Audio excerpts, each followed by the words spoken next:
Et on se retrouve pour ce troisième et dernier épisode de la petite série consacrée à la bataille de Narbonne de 737, l'autre bataille de Charles Martel contre Al-Andalus.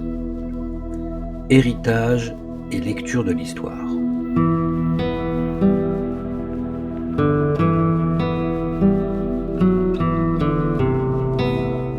On l'a vu à l'épisode précédent, le siège de Narbonne s'achève sans victoire franche. Charles Martel se retire et la cité reste aux mains d'Al-Andalus pour encore 2 décennies. Mais cette histoire ne se résume pas à cet échec militaire, et on peut même mettre le mot échec entre guillemets. Narbonne 737, c'est un moment de bascule.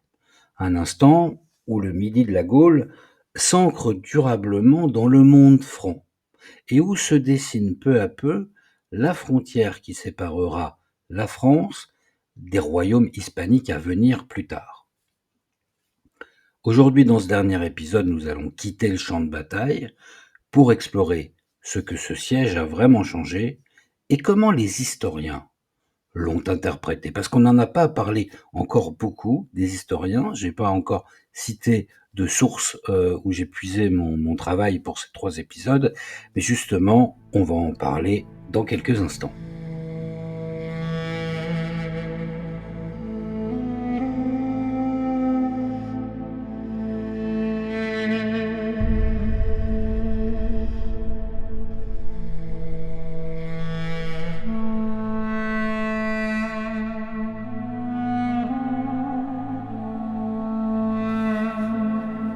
Charles Martel ne prend pas Narbonne, mais il modifie profondément l'équilibre des forces. En isolant la Septimanie du reste d'Al-Andalus, il coupe la route des invasions, ou plus ou moins des incursions musulmanes vers le nord, et marque un point d'arrêt symbolique à leur expansion en Gaule. Toutefois, si expansion existait dans le projet, parce qu'on n'en est pas sûr, il n'y avait pas forcément un projet très clair d'invasion de la Gaule à ce moment-là. Tout au plus des incursions avec des raids. Voilà. L'historien Roger Collins, spécialiste de l'Espagne médiévale, voit dans cette campagne un changement d'échelle. Les Francs cessent d'être une puissance régionale pour devenir une force capable d'intervenir sur la Méditerranée. De même, Pierre Richer rappelle que Charles Martel, souvent perçu comme le héros de Poitiers, est aussi un réorganisateur de l'armée et du territoire. Son action en 737 montre une ambition politique. Non pas seulement repousser un ennemi, mais construire une cohérence territoriale dans le sud du royaume. Après 737, la Septimanie ne tombe pas immédiatement, elle va se transformer. Les élites locales, nobles gallo-romains ou descendants de nobles gallo-romains et familles d'origine wisigothe, vivent désormais dans un espace encore plus incertain qu'avant, entre l'autorité musulmane andalouse et l'influence franque. Puis peu à peu, l'équilibre penche vers le nord en fait. Les échanges commerciaux se réorientent vers la vallée du Rhône et la Loire, et les contacts avec l'Espagne musulmane se réduisent, mais ils disparaissent pas pour autant. Quand Pépin le Bref, fils de Charlemagne, de Charles Martel et père de Charlemagne, relance l'offensive en 752, la situation est déjà mûre.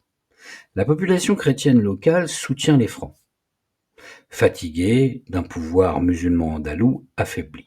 En 759, Narbonne ouvre ses portes.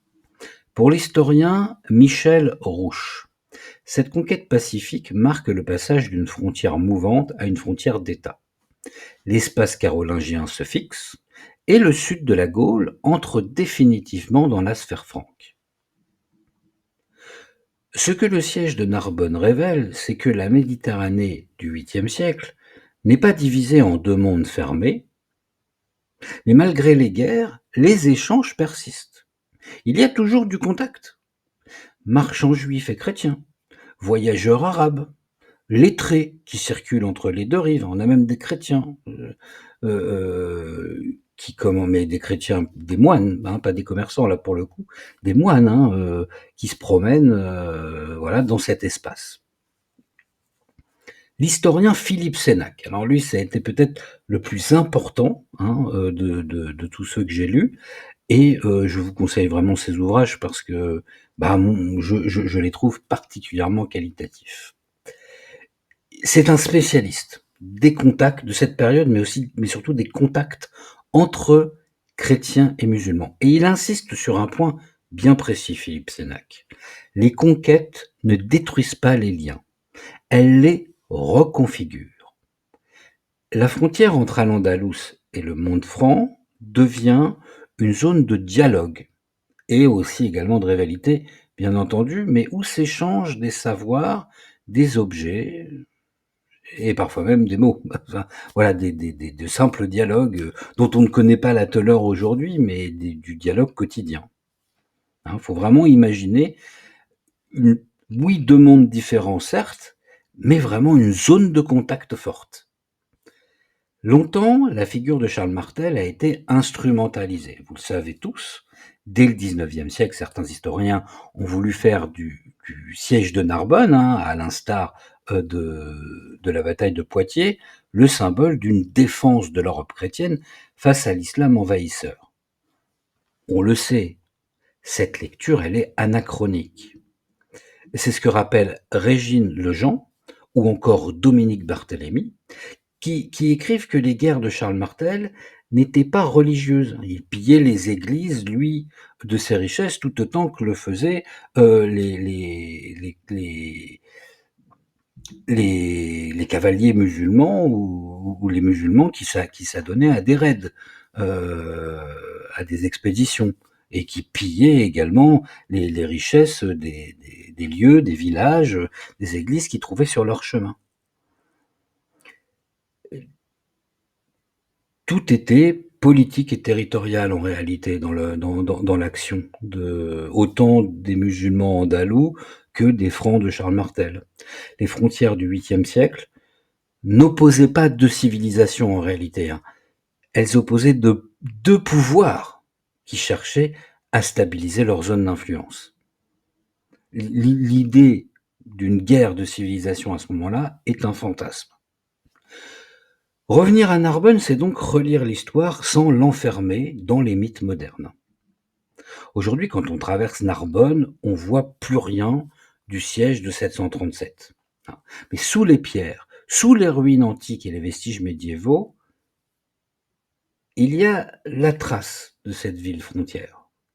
Une cité qui fut romaine, puis wisigothe, puis andalouse avant de devenir franque.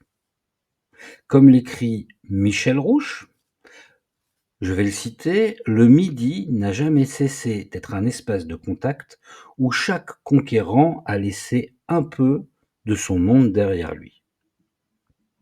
Alors, il y a des hypothèses au niveau archéologique, hein, notamment dans le palais de Narbonne, le fameux magnifique palais des archevêques, hein, qui est au centre de Narbonne, mais qui date de plus tard, hein, plutôt de la période gothique. Eh bien, certains semblent voir effectivement une fenêtre, une baie percée dans le mur au milieu du palais, qui semble se dessiner, comme vous savez, les fameux arcs outrepassés qu'on voit beaucoup dans l'architecture islamique, hein, comme par exemple à la mosquée de Cordoue, hein, on en a. On a l'impression de voir ça, mais les archéologues n'ont jamais été capables de définir la date de ces percements et de définir surtout qu'il s'agissait effectivement d'un arc outrepassé d'architecture musulmane. Voilà. Il y a des hypothèses qui disent qu'il y aurait pu y avoir déjà là un palais ou une villa d'un responsable andalou, mais pour l'instant, on n'a pas de découverte franche, en tout cas dans le palais des archevêques. Heu, vous irez consulter, un peu plus au sud du centre-ville de Narbonne, l'attestation, qu'une église, a servi de mosquée, mais c'est tout. Il y a vraiment très, très peu de traces. Le siège de Narbonne, ce n'est donc pas seulement l'histoire d'un affrontement, hein, c'est celle d'une transition où les peuples et les langues et les pouvoirs se redéfinissent. Dans l'ombre de la bataille de Poitiers, Narbonne raconte la lente naissance du Midi français au croisement de l'Europe et de la Méditerranée. Merci d'avoir écouté cette série consacrée à Narbonne 737, une série écrite à partir des travaux de Roger Collins, Michel Rouche, Pierre Richer et surtout Philippe Sénac. À bientôt pour un nouveau voyage à travers l'histoire.